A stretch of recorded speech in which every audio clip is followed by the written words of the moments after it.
சரி, நிறைய bad comments roast பண்ணி நான் வீடியோஸ் போட்டிருக்கேன். பட் முதல் முறையா ஒரு பாசிட்டிவ் கமெண்ட்டுக்கு நான் ரிப்ளை பண்ண போறேன். என்னன்னா, சமீபத்தில் என்னோட யூடியூப் சேனல்ல இந்த ஐபிஎல் ட்ரேட் பத்திலாம், சஞ்சு சாம்சன் சிஎஸ்கேக்கு வர்றது, அஸ்வின் ராஜஸ்தான் ராயல்ஸுக்கு போறது, இதை பத்திலாம் பேசி ஒரு வீடியோ போட்டிருந்தேன். அதுல ஒரு கமெண்ட், மும்பை இந்தியன்ஸ் ஃபேன் ஒரு தம்பி ரெகுலரா என் சேனல்ல கமெண்ட் பண்ணுவாப்ல, யோகேஸ்வரன் அப்படின்னு சொல்லிட்டு, அவரோட கமெண்ட் தான். 2 கொஸ்டின் கேட்டிருக்காப்ல. பேசிக்கா ஃபர்ஸ்ட் கொஸ்டின் என்ன அப்படின்னு பாத்தீங்கன்னா, இப்போ சிஎஸ்கேவும் எம்ஐயும் ட்ரேட் பண்ணா, ஒரு பிளேயரை ட்ரேட் பண்ணா யாரை பண்ணுவீங்க? அதாவது நீங்க சிஎஸ்கேல இருந்து ஒரு பிளேயர் கொடுக்கணும், எம்ஐல இருந்து ஒரு பிளேயர் எடுத்துக்கணும். சோ உங்க சாய்ஸ் சொல்லுங்க. ஆனா ரோஹித் சர்மாவா இருக்க கூடாது அப்படின்னு கேட்டிருக்காப்ல. சரி தம்பி, ஃபேர் டீலா முடிச்சுப்போம். எங்க டீம்ல இருந்து தரமான ஆல்ரவுண்டர் தீபக் ஹூடாவை உங்களுக்கு கொடுத்துறோம். உங்க டீம்ல தீபக் ஹூடா லெவலுக்கு அவ்வளவு பெரிய ஆல்ரவுண்டர் இல்லனாலும் ஏதோ சுமாரா உங்க கேப்டன் இருக்கார்ல, ஹர்திக் பாண்டியா, அவரை கொடுத்துருங்க, சந்தோஷமா வாங்கிக்கிறோம். ஓகே,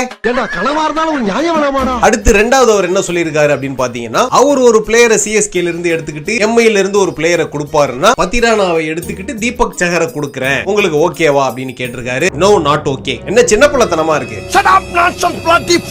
ட்ரேட்னா அது ஃபேர் ட்ரேடா இருக்கணும், நியாயமான டீலிங்கா இருக்கணும். தீபக் சஹர் 130 தான் போடுவாரு, நீங்க 150 பிளஸ் போடக்கூடிய மதீஷா பத்திரானாவை கேக்குறீங்களே, நியாயமா? தீபக் சஹரை கொடுத்தீங்கன்னா சந்தோஷமா முகேஷ் சௌத்ரி எடுத்துக்கோங்க. அப்படி மதீஷா பத்திரானா தான் வேணும் அப்படின்னா ஒன்னும் பெருசா வேணாம், பும்ராவை மட்டும் கொடுத்துருங்க, சந்தோஷமா அக்செப்ட் பண்ணிக்கிறோம். ஓகே யோகேஸ்வரன், என்னன்னா தம்பி, நமக்கு லைஃப்ல பெருசா இந்த பேராஸ் எல்லாம் கிடையாது, இருக்கிறத வச்சு சந்தோஷமா வாழ்க்கையை ஓட்டிட்டு போற ஆளுனா